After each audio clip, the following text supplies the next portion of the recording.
Africa's most populous nation, that's Nigeria, will be heading to the polls on February 25 for the seventh time in 24 years of uninterrupted democratization.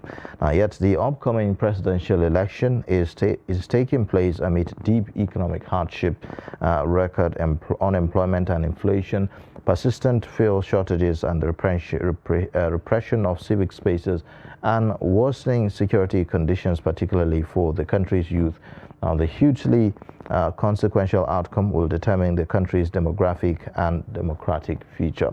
We'll be talking about this with a diplomat. He is Dr. Elijah Oyegba. He is Nigerian ambassador to Burundi, who joins us via Zoom from Bujumbura to talk more on this. Thank you so much for joining us, Dr. Elijah, on Africa Update today.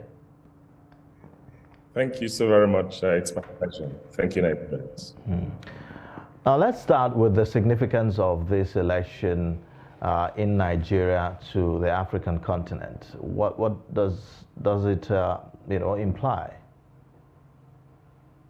Well, thank you very much. Nigeria calls itself or prides itself and therefore must become a leader in the continent in very many fronts. Transition from one democratic government to another is a call to duty for the leadership of Nigeria. And you remember that when the president, His Excellency President Muhammadu Buhari, was speaking at the December or November concluded US-Africa Leaders Summit, that he made a commitment to the world at that stage to say that there must be a peaceful transition of power come February and May 2023 in Nigeria. So we've had, since 1999, you've seen that there has always been a peaceful transition. So it is one of the things that Nigeria prides itself with. And for us in the continent, it's very important that that culture is maintained, and that's political stability in the country. So this is yet one of those opportunities for us to prove to Africa and indeed to the world that we are indeed a stable democracy. So that's basically the position of Nigeria as we move into this election. And a lot of African countries are also looking towards Nigeria to show and demonstrate that leadership by having a peaceful election and then transiting from one democratic leadership to another. So that's the position, and that's the way we view it across the continent. All right, Ambassador, the INEC has promised to do everything possible to ensure that the elections hold. The president has also promised to ensure a peaceful transition of power. However, we still have pockets of the country where we have crisis, especially the zone that you come from, the southeast. We still have people burning INEC offices and all of that. To what extent do you think this could impact the election? Security, Stella, thank you very much. Security is a very important element in every electoral process. But I also tell you that, yes, it's a big issue. It's not just in the southeastern part of the country. Across the length and breadth of Nigeria, we are having security challenges. And you know that it's not even a challenge of today. This is a challenge that has been and has metamorphosed over time within the country. For 2015 elections, it came in the form of taking territories in some part of the country. A couple of local governments across Adamawa, Borno, Yobe were not even accessible to the people of Nigeria. So incidentally, at this point in time, this security challenge has, reared its ugly head and has metamorphosed into taking of, kidnapping and all kinds of agitations coming, here and there. The case of Southeast is basically the case of agitation, the Eastern Security Network challenge alongside the agitators for Biafra, who are basically saying that there shouldn't be election in this area. We find it in some parts of Anambra State. We find this in some parts of Imo State and some skirmishes in Enugu, Ebonyi, and Abia, as the case may be. However, the responsibility of leaders at all levels, religious, family, political, at every level, is basically to tell the people or to educate the people to say that this is an opportunity for you to get involved in the selection process and ensure that the people you vote for at every level are people that have got the credibility to do what is required for Nigeria, and indeed for your states or federal constituency or state constituency, as the case may be. So it's not just about the leadership of the Federal Republic of Nigeria, it's about the leadership of at the state constituency level. It's about the leadership at the National Assembly, at both chambers. And it's also about the leadership of the Federal Republic of Nigeria. So yes, it's a bit of a concern because what you find in this kind of environment is that we are likely to find a situation where, despite the noise, despite the social media frenzy, the participation will not be as much as it should. And I give you an example. In 2021, when we had Anambra State governorship elections, we have about 2.5 million registered voters in Anambra State, but the people that turned out to vote in the election was less than 400,000.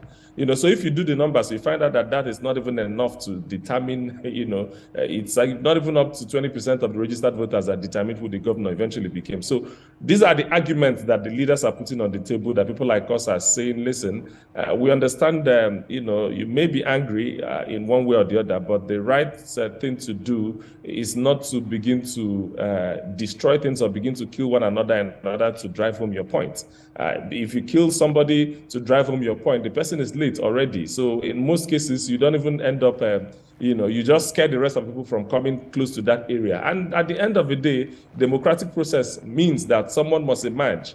So the earlier we begin to understand that it's important for us to have a level playing ground where we do not scare people, where non-state actors are not taking responsibility for keeping law and order in a particular area, and allow people to freely express their views by way of going to the polls and electing the people that should be the leaders. So I hear you loud and clear that there are security challenges. It is without a doubt, but I believe very much that the commitment of the president and that of INEC and of course the security agencies is to ensure that we have a free and fair elections in the country come 25th, and of course the second round of election that comes after 2 weeks.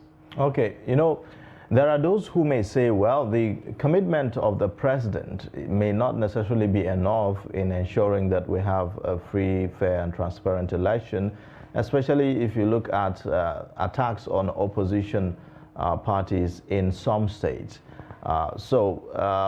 How is this message or this stand of the president translating or transmitted to other key players in this election at the subnational level, for instance? Does it show really willingness and commitment to ensure that the elections are violence-free, going by this attack? Oh, thank you.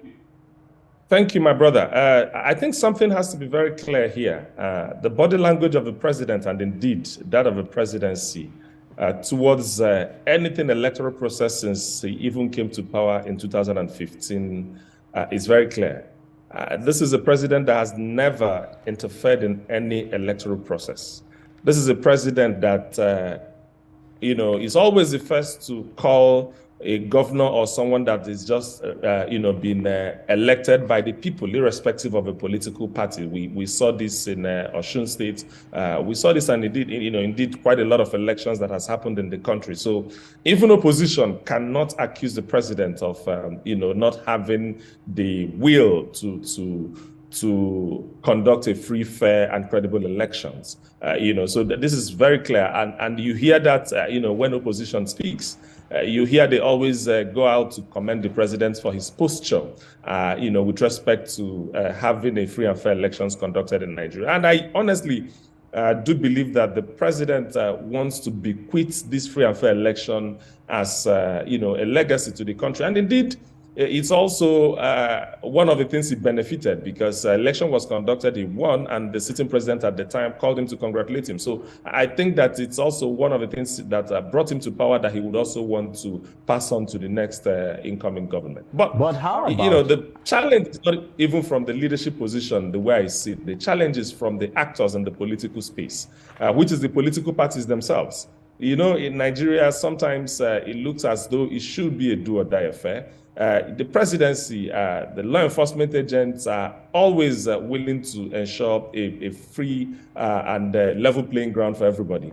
But I believe that that posture will need to also get to the actors, you know, those running for elections, those that are stakeholders in the political space, to also say, hey, listen, control your people, because these thugs are not unleashed by the government of the day. They are not unleashed by INEC. They are not unleashed by security agencies. Political thuggery, some of these non-state actors that get involved in political process is a creation of political parties. You know, so I think that caution must be placed and brought to bear to warn all the political actors to respect the process, to respect the will of the people. Right. We are Democrats and believe that the will of the people must be respected at all times. All right. Even the U.S. government recently threatened a visa ban for anyone who undermines the democratic process. Now, as a diplomat yourself, every election cycle, this threat of ban or visa ban comes up. Do you think it ever helps? Has it no, ever changed, first of all, I don't necessarily agree, to the threat that usually comes from the U.S. and some of these other external forces, basically saying, you don't have to come to our country and so on and so forth. I think this is even some level of interference in our electoral processes. I think that Nigerians must speak to themselves and understand that we have grown in leaps and bounds.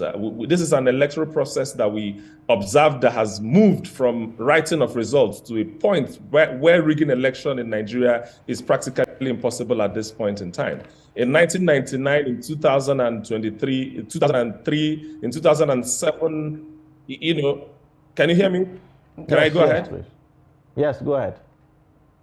Yes, in 2003, 2007, elections will still be going on, and the results are already announced in radio stations and TV stations. So we have moved from that point where people did not at that time think that their votes could matter, or that their wishes could be respected by the people, to a point where overvoting. In the event of overvoting, that particular polling unit is cancelled. In the event of some kind of skirmishes or some kind of interference in a particular polling unit, that vote is cancelled. So we have we are not where we should be, but definitely we are not where we used to be. So I think that we are evolving, and we've seen consistent progress. We moved from a situation where we had just a card reader to a point where we are now having a BVAS device that accredits, has eliminated what we call the incidence form previously. So you can see that consistent and steady progress. So I believe that it's us. Nobody's going to help us develop our country than ourselves. External bans and all of these things, in my opinion, shouldn't even be coming at this point in time. Okay, Dr. Elijah, but you cannot divulge the role that the international community has played in getting us to where we are today, democratically speaking, can you?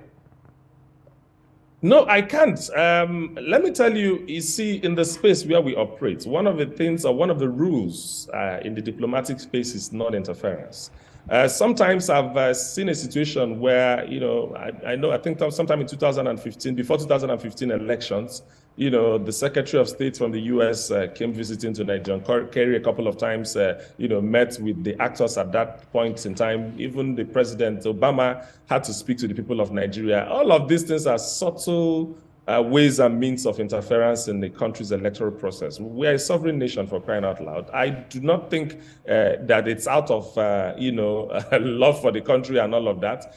Yeah, they have gone ahead to do these things, but I'm saying that it's actually not acceptable. You can imagine if President Buhari has to make a speech to the people of America on the eve of their election to tell them what to do or what not to do. I mean, it's okay to, America sees itself as a watchdog of the world. They get involved in some of these things. But in the actual process, that is, in the actual sense of it, this is some kind of interference. And it happens at all levels. And that's why sometime late last year, when some ambassadors were presenting their letters of credence, there was a stern warning from the president to say, listen, focus on your diplomatic duties and do not get involved in our political process. I have seen a lot of ambassadors going to, meet with INEC and meet with some civil society organizations on these electoral issues. And I recently had in this your station this morning, the US ambassadors saying, listen, we do not support any political party. We do not support any candidate.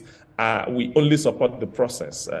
So that should be the posture. The process is what needs to be supported, and not and I'm try talking to about in for one candidate the other house. Yeah. So I'm talking about ensuring support for the process, ensuring support for civic engagement and the rest of them. Don't you think that the international community is playing a positive role in that regard? Not necessarily interference, but in these areas of strengthening the processes.